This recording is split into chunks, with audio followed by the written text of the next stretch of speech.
Orang itu menjadi kikir itu karena nganggap hidup itu lama dan uang itu penting. Kalau zaman Nabi itu sederhana kalau melihat hidup.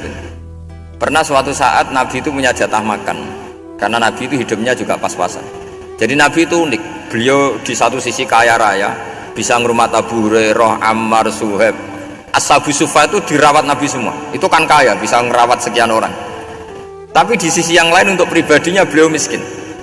Kadang nggak bisa makan hari itu.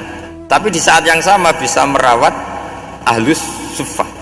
Jadi keliru kalau orang hanya cerita Nabi itu miskin, untuk makan dirinya aja susah. Itu keliru. Kelirunya kalau tidak diteruskan, tapi Nabi mampu menghidupi Ahlus Suffah.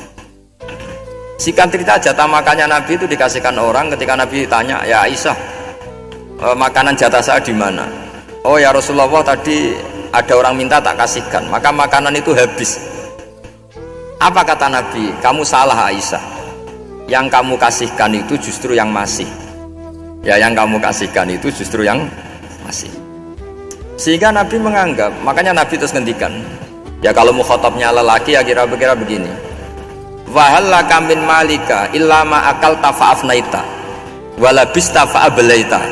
Terus tanya wa tasaddaqta fa abqaita, kata Nabi. Harta kamu ya kamu makan kemudian ke WC jadi kotoran, atau punya pakaian mewah nanti rusak. Wa tasaddaqta fa abqaita. Ada yang kamu sedekahkan yaitu yang abadi sampai akhir. Sehingga banyak pengusaha yang mencintai saya setelah tak ajari hadis itu, misalnya punya uang 1 miliar karena dia spekulan atau pedagang rawan bangkrut, disedekahkan ke masjid 50 juta, yaitu yang abadi. Jadi kalau suatu saat bangkrut dia masih punya uang 50 juta di akhirat. Jadi Nabi itu mengajari sedekah itu apa? Ya sedekah itu pengabadian uang. Kalau kita kan enggak, bilang sedekah itu nguras uang. Itu pikirannya setan, dan pikirannya orang Islam. Itu cara berpikir setan, bukan cara berpikir umat apa?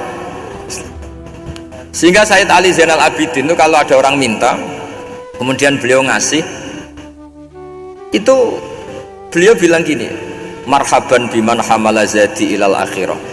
Matur nuwun nggih jenengan sing beto sangu kula nate. Jadi dianggap teller saja. Orang yang minta uang beliau itu dianggap tukang nyatet bank ini. Karena sudah ditabungkan, ya sudah. Kalau kita kan enggak, wah pengemis tuh ganggu gini-gini.